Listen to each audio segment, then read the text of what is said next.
All right, Coach. So you found out. I mean, you're going to get Commerce in the South Central Regional. So how'd you feel about it, and what was your reaction? Yeah, I thought we'd get Commerce, to be very honest. I thought that's kind of where it was matching up after the first round of the LSC tournament, unless something really crazy happened. But it's going to be a tough opponent. We played over there, and they got us by a couple in overtime, and then we got them by a few here at our place. So we split in the regular season. It's going to be a really tough game. That whole side of our bracket is LSC, and it's like a little mini LSC tournament just to get to the Sweet 16, which is always tough. You get 5 teams in the conference, 5 teams from the conference in the regionals. Speaks volumes of how tough this conference is, and so I kind of wish we were on the other side. I wish we were playing somebody new, but it is what it is. We go out, we do our best, and we'll see what happens. When you know a team that well, Tom, does anything change in a third game, or just execution? Yeah, I think no matter what, whether you know the team or not, it's execution, and you've got to be able to execute, and we've got to be able to get the ball inside, outside a little bit more. We can't just rely on our three-point shot. We were a little bit cold in the Kingsville game, and it bit us. Kingsville, give them a lot of credit. They were, I think, 50% from the three-point line, but we're still going to shoot threes. I mean, that's not going to go away at all, but we've got to be able to get out and run a little bit. I think Commerce likes to do that too, so I think it'll be an up-and-down game. But it's going to come down to who can execute, especially at the end of the game, in the last probably 5 minutes of the game. I don't see either team running away with it. I hope that we do, but if we don't, it's going to come. A lot of these games in this regional are going to come down to the last 5 minutes of the game, and you got to be able to execute. It's a lot what you do in the first 35 minutes as well, but down the stretch, you've got to have patience, composure, and it's March Madness, so it's a lot of fun, and you'll see it. I was just watching Fort Lewis and Colorado Mines in their conference tournament, and I think if Mines would have lost, I think it would have been down in Odessa. That's how good UTPB is. But both teams had their chance. Both teams were up by 9 with 2 minutes to go. One in regulation, one in overtime, and it just went back and forth. And that's the craziness of March, and you got to execute, like you said. You mentioned the madness that is March and how those games come down to the end. Guard play can be so important. You'll have David. I mean, how important do you think he will be?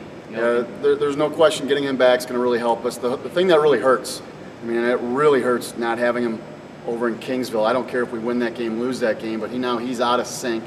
He's out of the normal routine that we play, and that really hurts. It really, really hurt. I don't know if we'll be able to recover from that or not, but we're going to go do our best, and we're going to try to get him in some game situations in practice, but it's just not the same.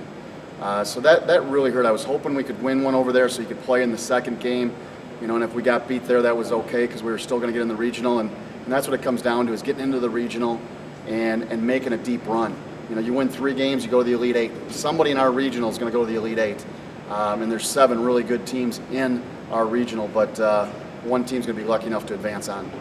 Tommy scored 100 and 103 in those 2 games against Commerce. Do you expect that type of game again, or can you even predict that? Yeah, you can't predict anything like that. Commerce was, 50 to 52 or something like that against Cameron. I thought that would have been a high-scoring game. It wasn't. Both teams, I don't think, shot real well.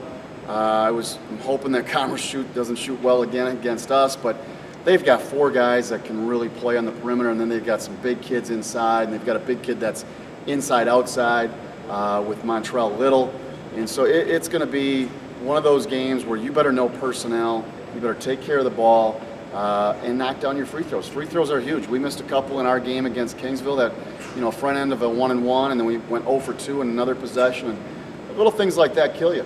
End of the half killed us too, not executing. So we got to clean those things up. We get our leader back, we get Chavelvic back, and David hopefully will have that calming effect on our team. But again, this is going to be the first regional for 12 of our guys. Only one guy's playing a regional, and that's Skylar O'Laughlin.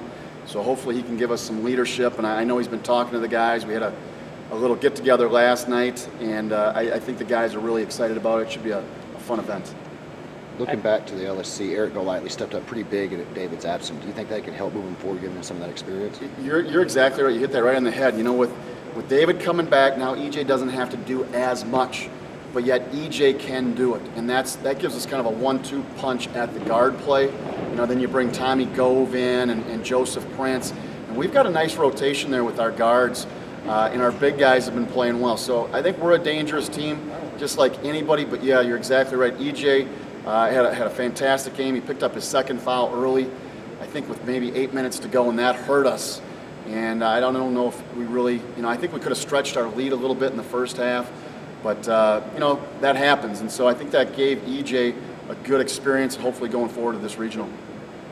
How do you spin a disappointing region or a conference tournament into a positive going into a regional tournament? Well, Kingsville, is what are they? They're number 7 in the region, and so we lost to a pretty good team. And in this conference, in the game of basketball, if you don't execute, if you don't, if you don't take care of the ball, if you have, 10, 12, 15 turnovers, that's going to come back and bite you at some point in time. If you don't box out, you don't rebound, it's going to bite you. And we just missed a lot of little things. And Kingsville did a lot of little things right. They knocked down some big shots, but they made some free throws. They took care of the ball, and they made their free throws at the end. And I think we had it to 2, but we had to foul. They pushed it back to 4, and we could just never get back into it. So, I'm not that disappointed at all with the loss. Obviously, any loss, we expect to win every game, but when you lose to a good team, sometimes you just tip your hat and, hey, they were better that night.